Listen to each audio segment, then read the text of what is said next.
Mwanamke akiwa na kiburi ni kichefuchefu, ni shida. Na bahati mbaya hawa wenzetu hawa sijui waliumbwaje. Wenzetu hawa akishafanikiwa kidogo, yani wanashindwa kujikontrol. Ni watu wanaosahau haraka walikotokea. Unamuoa mwanamke wa kijijini, anavaa marapa, moja ya buru nyingine ya nyekundu. Unamkuta kabisa kichwani ameweka matuta. Unamkuta hajui hata perfume inanukiaje. Hajui hata mafuta yale mazuri, yani haelewi. Ni mwana kijiji anayetisha.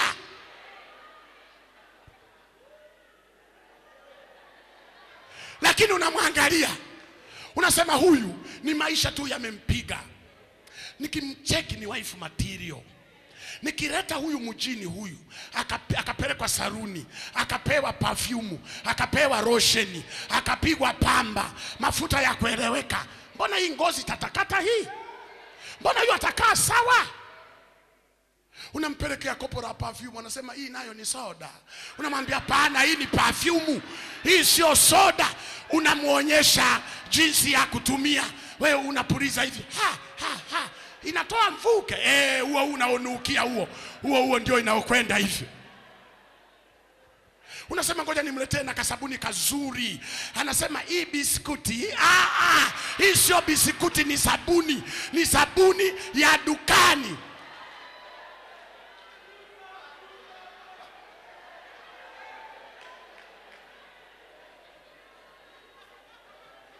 Kabisa. Mushamba kabisa. Lakini ndio Bwana kakuongoza umchukue huyo. Unasema nitahangaika naye. Ukamleta mjini hapa, ukamuonyesha saruni, ukampeleka na tuition tudogo utu, akajiendeleza, na yeye ukamfungulia kamuradi, akaanza kufanya biashara, anaanza kuhesabu pesa za kwake, na yeye ameanza kuwa tofauti. Atakavyo change hutaamini. Pako wakati mwingine unatamani umletee na picha za zamani, kwamba hebu angalia picha yako hii, sijui nakumbuka. Yani kwamba labda akiona picha za zamani huenda akaanza kunyenyekea, huenda akakumbuka alikotoka. Lakini utasikia tu tupa huko hizo, tupa huko. Hawa viumbe wakishafanikiwa, madharau. Na nilishakwambia wanaume hawawezi tu kusema, lakini wanaoishi na wanaua wanawake walioendelea, wanaume wanaisoma namba.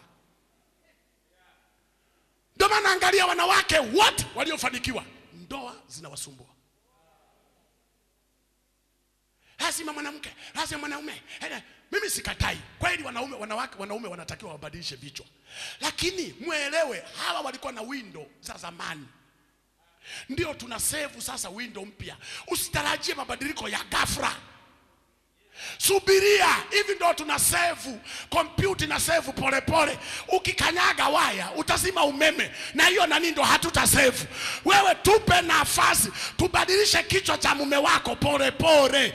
Kilishaathiriwa, alishazoea yale maisha ya babu zetu wa zamani. Leo tunasave maisha mapya. Tupe muda. Wewe unataka mume wako change ghafla?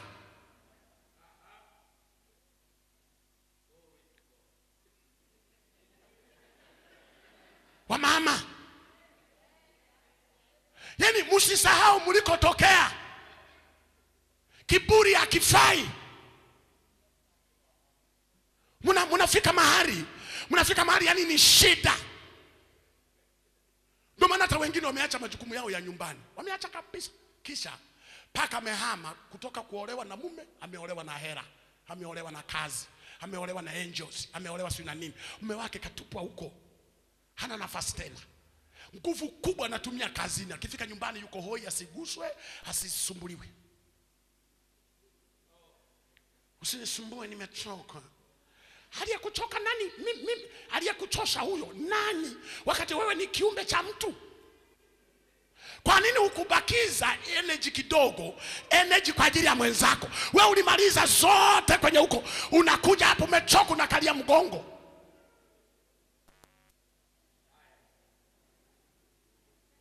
Kuna wanawake mmetorosha wanaume zenu nyumbani.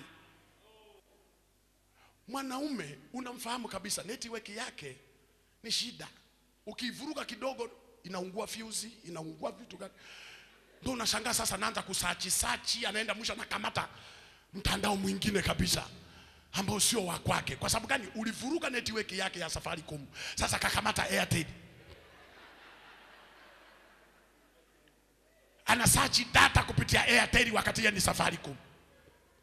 Kumbe mtandao wake umemvuruga. Ndio mmetorosha wanaume zenu nyumbani. Unaanza kusema mume wangu kichwa chake kijatulia, wewe ndio umekivuruga. Tangu umeanza kuwa jeuri, mwanaume ni masikini jeuri. Hata kama hana hela, anataka heshima yake. Hata kama wewe ni bilionea, yeye hana nini, anavaa marapa, heshima yake anaitaka vile vile. Pesa zikae kwenye pochi yako, wewe ukae kwenye moyo wake. Anatamani wewe uwe mtu wa karibu yake. Sasa kiburi kinatoka wapi? Unaanza kumgomea kabisa, goma kabisa. Kesho tuna semina ya wanandoa, ni kesho asubuhi. Ndio tutaongea mengi, maana saa hizi najaribu kukava mengine yasijulikane kutoka huko nje. Sasa uje kesho ndio nitavaa miwani ya mbao.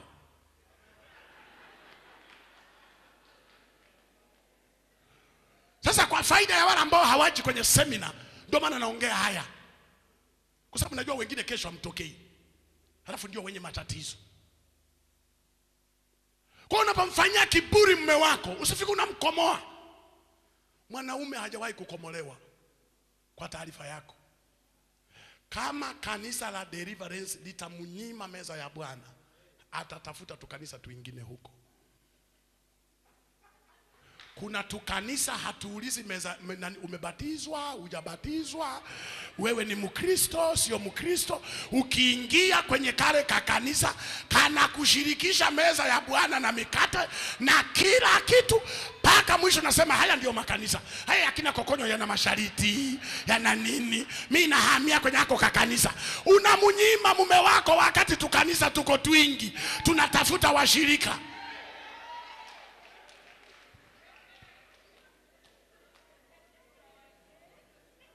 Naongea na watu wazima. Mnanielewa meza nayo isema ya kukumbuka kifo cha Yesu msalabani. Sasa wewe mama jifanye jeuri. Ndio unashangaa mwanaume linarudi nyumbani wala hata halina shida. Umeligomea mwezi mzima lakini wala lipo linatabasamu tu. Unajua sasa huyu jamaa mbona hata ana shida? Yaani yuko flexible kabisa.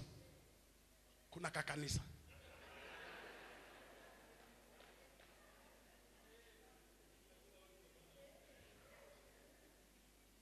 Mama, haleluya. Naongea na wewe. Kiburi hakilipi. Kiburi ni aibu. Kiburi unakitolea wapi? Huyo ndio mume wako mmetoka naye mbali. Unaweza kuwa na kiburi humo ndani. Pesa zako za kwako mwenyewe. Kuna kitu tutazungumza kesho kinaitwa selfishness.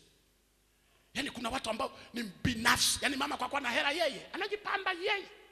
Nguo za gharama yeye, viatu yeye, mawigi yeye, sio vitu gani yeye. Mume wake anatembea kiatu kimekaa upande. Gharama.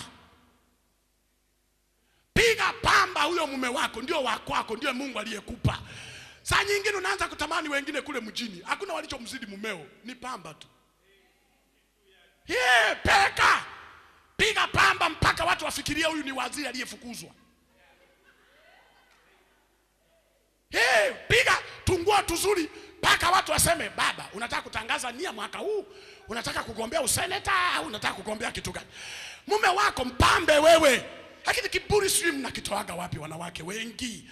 Wakishafanikiwa ndio kabisa. Sisi kwetu huko Tanzania ni shida. Mwanamke akianza kushika hela tu tunajua tu huyo ndo tayari kuisha. Hasimami.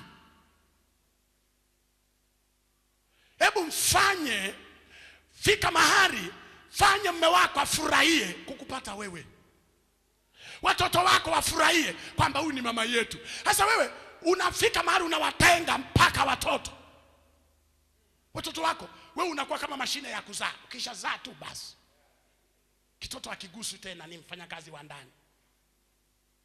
Dada amenani, kwa dada wa kazi ndo akachukue akakaoshe akaneni akavalishe, yani kakina dada, yani kwa sababu tu una hera paka una kanyanyapa katoto kako mwenyewe kakukazaa. Ndio maana kuna watoto siku hizo wameanza kupunguza upendo kwa baba kwa mama, kwa sababu naona anayenijali humu ndani ni huyu mfanyakazi. Mwisho katoto kanajiuliza, hivi mama yangu kati ya hawa ni yupi? Inawezekana mama ndiye mfanyakazi wa ndani, huyu dada nafikiri ndio wa kwangu, maana ndiye anayenijali, ndiye hata nikiharibu ananisafisha, ndiye yani ananilisha, ananifanya kila kitu. Yani mama alishajiondoa kwenye malezi kabisa, hana mpango, yuko tayari kupakatia paka kuliko mtoto wake, yuko tayari kukumbatia mto kuliko mtoto wake. Utasika sasa mfanya kazi na mlipa kwa ajili ya nini? No, unapombeba mtoto wako, unapomsafisha mtoto wako, kuna kitu unakijenga kisaikolojia, kuna kitu, kuna connection unaiweka ndani ya mtoto, kuna kitu fulani unakifanya huyu aanze kufeel love ya mama. Kuna watoto wanakataa kulala na mama yake, mama tunaanza maana anasema nikinani usiku utakuaje. Kuna mama mnajidai wastaarabu mpaka kwa watoto wako, yani huwezi kufanya chochote. Umewahi kuona wale ambao hata nguo za mume wake zile za kule anafua mfanyakazi, katoto kabisa kabisa, yani katoto ndo kanafua huko, kanaangalia, kanasikia kinyaa. Sasa mwisho kibinti kinasema kama nafua nguo zake baba huyu, kwa nini na mengine? Kwa nini niishie kwenye nguo hizi alafu mengine faidi mwingine? Amen. Niliwaambia kichwa cha mume wako usipokaa sawa, wanaume tunajifahamu wenyewe. Anaporudi kutoka kazini unamtuma fanya kazi, kachukue pokea mzigo. Alafu kanapokea mzigo, vibinti vinajua kutumia opportunity, kanabadilisha na miondoko kakiwa mbele ya baba. Chokotu. Na wanaume walivyo na vichwa vibovu, mara ya kwanza atakemea shetani, shindwa shetani. Kesho yake atakemea sio mara 3 mara 2, shindwa. Kesho yake atakemea mara 1, shindwa. Siku itakayofuata anashindwa yeye.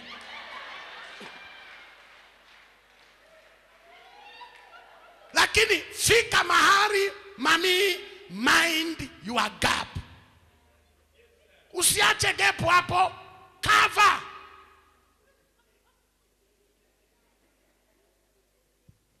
Kama ulikuwa ujua wajui wanaume, ndio nakupa siri yao.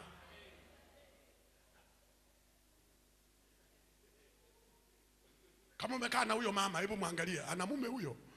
Kama na mume, yani hapa namshughulikia kweli kweli, na anabadilika na sura, na anaanza yani jana alihubiri vizuri, leo amekosea. Sijakosea, na balansi mzani ukae sawa. Kwa mama, kiburi hakiripi. Ni kweli zamani mlinyanyaswa, ni kweli zamani mlionewa. Sasa hivi Mungu ameanza kufungua vichwa vya wanaume. Sasa na nyie mkae kwa adabu. Sio ndo kwa kuwa mume wako ameokoka na Yesu ananena kwa lugha hawezi kukupiga ndo unapanda kichwani kabisa. Unaenda mpaka mwilini, nipige.